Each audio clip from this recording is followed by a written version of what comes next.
प्रधानमंत्री आवास योजना में यदि कहीं भी भ्रष्टाचार है तो हम इसका विरोध करेंगे और हम आज भी इस भ्रष्टाचार के खिलाफ officials who is involve in this corruption. आप इंग्लिश जानते हैं, इंग्लिश में बोलिए, हमारे दर्शक को हिंदी में बताइए। आप समझ लिए ना। नहीं, हमको समझने से नहीं होगा, आपको हमारे दर्शक देख रहे हैं। हमने कहा कि नाम भी बता देता हूँ आपको। बताइए। हाँ, भागवतपुर स्कूल में बच्चों को जो खाना मिल रही है, भागवतपुर स्कूल का मामला तो ब्लॉक तक पहुँचा, मतलब कि अधिकारियों को भी पता है। हमने कहा उसके संबंध में डीओ को भी कि जांच कराइए, जांच होगा, उसका जांच होने के बाद जो दोषी है उस पर कार्रवाई होगा। तो कहा कि काम से कोई समझौता नहीं, काम से कोई समझौता हो ही नहीं सकता। जब आप वेतन उठाते हैं तो आपकी जिम्मेवारी है आपको ड्यूटी करना। अभी जो वर्तमान सरकार है बिहार में, ये सरकार ने शिक्षा को ठेका पर, पूरे तौर पर ठेका प्रथा पे आधारित कर दिया। जो भी रात्रि प्रहरी जो है कि मतलब कि रात में ड्यूटी नहीं कर रहे हैं, वो सतर्क हो जाए, नहीं तो कलम चलेगा ना। निश्चित रूप से कलम चलेगा। और अगर आप रात्रि प्रहरी में मतलब कि काम कर रहे हैं तो स्कूल में जाइए, नहीं तो मेरा कैमरा और माइक भी चलेगा।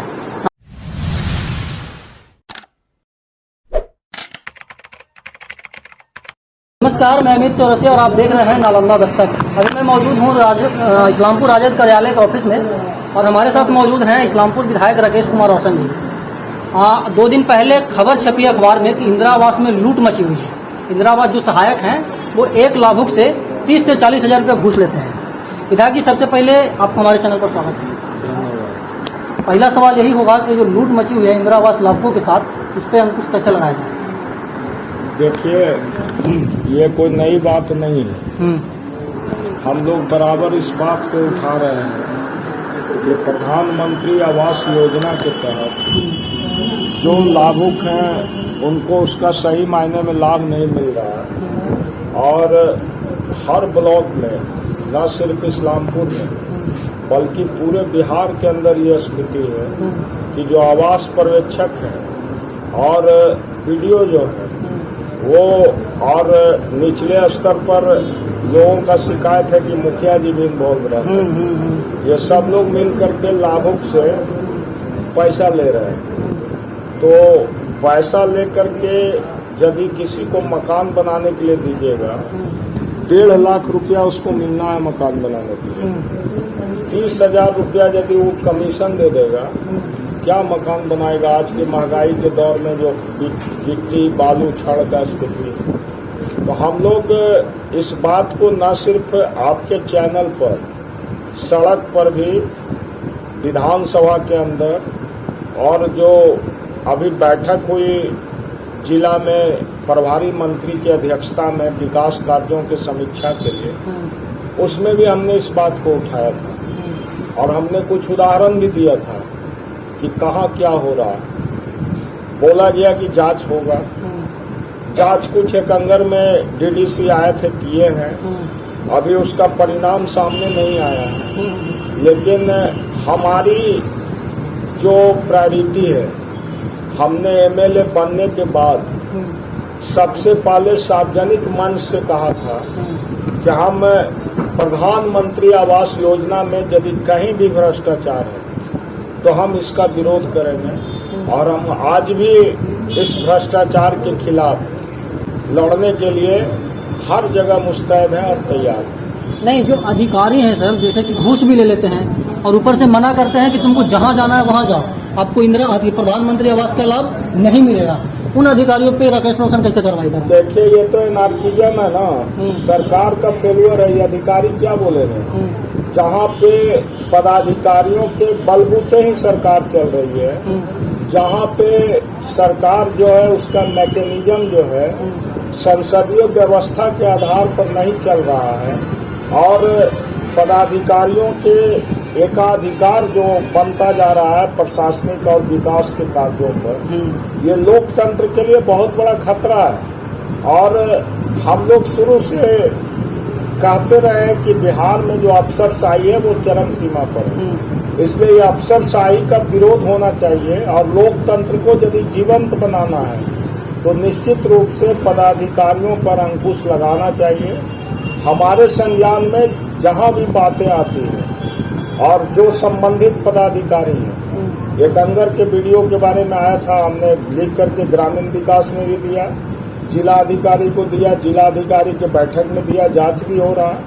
कहीं और दूसरे जगह का भी संज्ञान में आएगा तो हम चाहे हमारे ही कोई लोग क्यों न सम्मिलित हों, इस पे हम कोई कंप्रोमाइज नहीं करते। अच्छा, शिक्षा की बात की जाती है विधायक जी, आप भी एजुकेटेड हैं, इस्लामपुर को बहुत करीब से देखे हैं, बचपन से देखे हैं। बहुत सारे ऐसे विद्यालय हैं जहाँ पे मिड डे मील में 2 दिन पहले भी एक वीडियो वायरल हुई थी, हमने अपने चैनल पे भी चलाया था। बच्चों को मतलब कि खाना मिलना चाहिए वो नहीं मिल रहा है। एमडीएम प्रभारी और वहाँ के प्रधानाध्यापक को क्या कहना चाहेंगे? ये मामला भी सिर्फ इस्लामपुर का नहीं है, पूरे बिहार के अंदर ये स्थिति है। नहीं, आप इस्लामपुर को देखते हैं। देखिए, इसके पीछे आप जाइए, कारण क्या है। जो अभी जो वर्तमान सरकार है बिहार में, ये सरकार ने शिक्षा को ठेका पर, पूरे तौर पर ठेका प्रथा पे आधारित कर दिया। अभी जो हालत है सरकारी स्कूलों में, वहाँ पढ़ाई हो नहीं रही है। वहाँ बच्चे सिर्फ इसलिए जाते हैं कि मध्याह्न भोजन मिलता है, अब वो भी नहीं मिल रहा है। और मध्याह्न भोजन जो है उसको शिक्षक और जो वहाँ के प्रबंधक हैं, यानी हेडमास्टर जो हैं, और जो विद्यालय का कमेटी होगा, ये सब लोग मिलकर के एक आमदनी का जरिया बना लिया, और जो वहाँ से मिलता है उसका वितरण नहीं होता। तो नहीं होता है तो इसके खिलाफ कार्रवाई होना चाहिए, और हम कार्रवाई के पक्षधर हैं। नहीं, कैसे कार्रवाई करेंगे? बहुत सारे मतलब के शिक्षक हैं जो सीधे कहते हैं कि हमको नहीं मिलता है, और सच्चाई यह नहीं है, मिलता है शिक्षकों को, प्रधानाध्यापकों को, कि बच्चों को पौष्टिक खाना मिले, और बहुत सारे विद्यालय में मिल रहा है। उदाहरण के लिए तारापुर विद्यालय को आप ले लीजिए, और नालंदा में बहुत सारे ऐसे विद्यालय हैं कि दिल्ली मॉडल पे काम कर रहे हैं। लेकिन इस्लामपुर के 90% ऐसे विद्यालय हैं जो जर्जर स्थिति में, वहाँ पे पढ़ाई नहीं होती है, बच्चों को खाना नहीं मिलती है। उसके लिए राकेश रोशन क्या करेंगे? You give me example regarding this matter.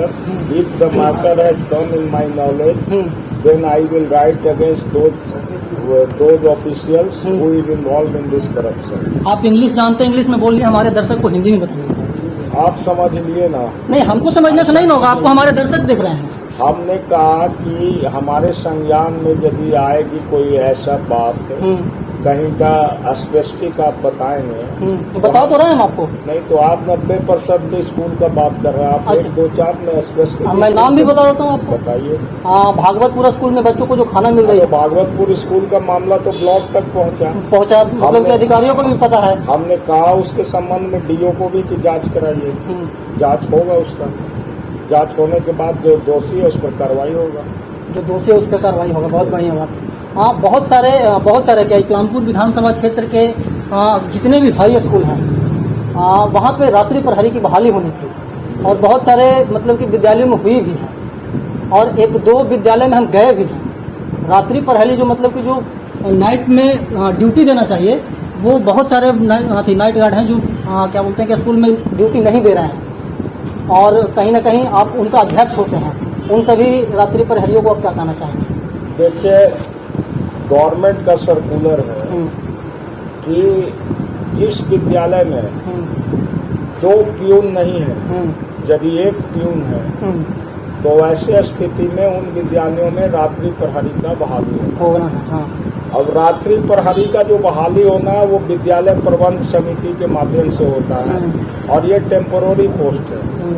हम लोग जिस समय बहाली करते हैं तो हम उससे अंडरटेकिंग लेते हैं कि हमारा जो मान्य नियम है, परंपरा है, सिद्धांत है, उसके अनुरूप आपको काम करना होगा। और यदि नहीं कर रहा है कहीं का ऐसा, यदि कोई रात्रि प्रहरी जिसके संज्ञान आप बताते हैं कि नहीं करता है स्कूल में ड्यूटी, तो निश्चित रूप से हम उसके खिलाफ कार्रवाई करेंगे। हमने तो कहा कि काम से कोई समझौता नहीं, काम से कोई समझौता हो ही नहीं सकता। जब आप वेतन उठाते हैं तो आपकी जिम्मेवारी है आपको ड्यूटी करना, और यदि ड्यूटी नहीं कर रहे हैं, जिस स्कूल में रात्रि में 2-3 स्कूल में चोरी हुआ, अभी आपको नईमा हाई स्कूल में चोरी हो गया है कंगर ब्लॉक में, हमने आज ही हेडमास्टर को कहा कि उसको अति करिए, हटाइए, दूसरा आदमी रहेगा जो ड्यूटी ही नहीं करेगा, वो कहाँ रहेगा? तो टेम्पोररी पोस्ट है ये। हमारे मतलब ये पर है कि हम उसको सही मायने में यदि समझ रहे हैं कि काम कर रहा तो रखेंगे, नहीं काम कर रहा तो नहीं रखेंगे। तो हम लोग का विद्यालय प्रबंध समिति को अधिकार है, कोई परमानेंट उसका पोस्टिंग तो हुआ नहीं है। हम लिखते भी हैं कि टेम्पोररी पोस्ट है। मतलब कि जो ड्यूटी नहीं कर रहे हैं उन पर आप कार्रवाई करेंगे? निश्चित।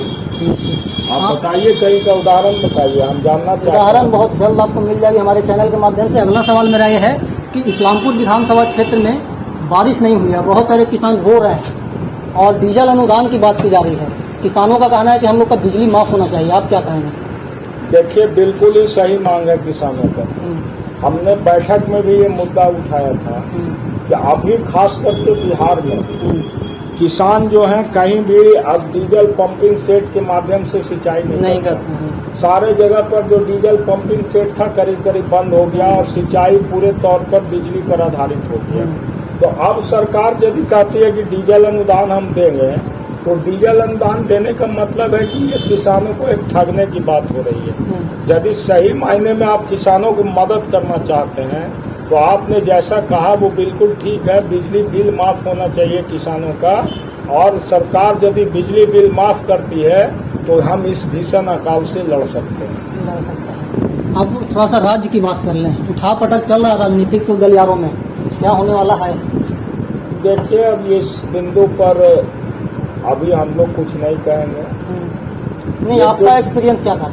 देखिए, एक बात आप समझिए, बिहार में जो सरकार चल रही है एनडीए की, ये सिर्फ परिस्थितियों का एक तालमेल है। दोनों एक दूसरे के खिलाफ लगातार बयानबाजी करते हैं और ऐसा बयानबाजी जो एक राजनीतिक दल का गठबंधन के हिसाब से एक सरकार के अंदर दोनों दल को रहते हुए कभी भी एक्सेप्टेड नहीं। अब इस स्थिति में जहाँ पे विचारों का मतभिन्नता है, एक दूसरे पर कटाक्ष हो रहा है, तो इस हालत में हम समझते हैं कि इसका नुकसान आम जनता को झेलना पड़ रहा है। बिहार के अंदर जो मुद्दे हैं उनको झेलना पड़ रहा, मुद्दों का समाधान नहीं हो रहा। तो मुद्दों के समाधान के लिए और जनता की समस्याओं को निदान के लिए विचार जिसके साथ है वो दोनों की समान विचार होना चाहिए। और यदि समान विचार नहीं है तो हम समझते हैं कि ऐसी सरकार नहीं रहना चाहिए।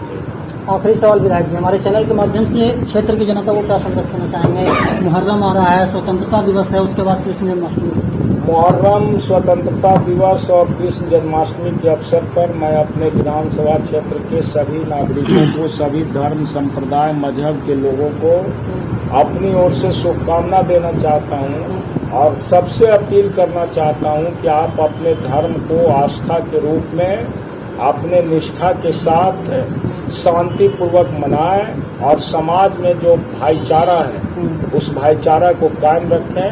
भाईचारा और सांप्रदायिक सद्भाव कायम रहे, यही मैं इस्लामपुर की जनता से अपील करना चाहता हूँ। हमारे साथ मौजूद थे क्षेत्र विधायक राकेश कुमार रोशन जी, जो कि हमारे हर एक सवाल का प्रमुखता से जवाब। इनका कहना है कि जो भी भ्रष्टाचार अफसर हों, जो भी रात्रि प्रहरी जो है कि मतलब कि रात में ड्यूटी नहीं कर रहे हैं, वो सतर्क हो जाएं, नहीं तो कलम चलेगा ना? निश्चित रूप से कलम चलेगा। और अगर आप रात्रि प्रहरी में मतलब कि काम कर रहे हैं तो स्कूल में जाइए, नहीं तो मेरा कैमरा और माइक भी चलेगा। हम ऐसे ही देश दुनिया की तमाम छोटी बड़ी खबरों से आपको रूबरू करवाते रहते हैं और आगे भी करवाते रहेंगे। तब तक के लिए बने रहे हमारे साथ और देखते रहे नालंदा दस्तक। धन्यवाद। मैंने करवा